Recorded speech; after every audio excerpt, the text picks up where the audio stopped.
জুলাই আগস্টের গণহত্যার ঘটনায় মানবতাবিরোধী অপরাধের অভিযোগে দায়ের করা মামলায় শেখ হাসিনার বিরুদ্ধে আগামী সোমবার তদন্ত রিপোর্ট দাখিল করতে যাচ্ছে আন্তর্জাতিক অপরাধ ট্রাইব্যুনালের তদন্ত সংস্থা। শুক্রবার ৯ মে দুপুরে এক ফেসবুক পোস্টে বিষয়টি নিশ্চিত করেন আন্তর্জাতিক অপরাধ ট্রাইব্যুনালের চিফ প্রসিকিউটর মোহাম্মদ তাজুল ইসলাম।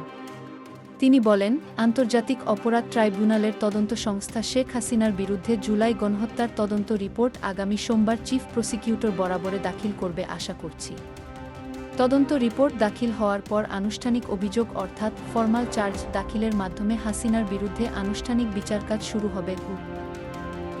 তিনি আরও জানান, ইতোমধ্যে চানখারপুল হত্যাকাণ্ডে জড়িত কয়েকজন সিনিয়র পুলিশ কর্মকর্তার বিরুদ্ধে তদন্ত সম্পন্ন হয়েছে।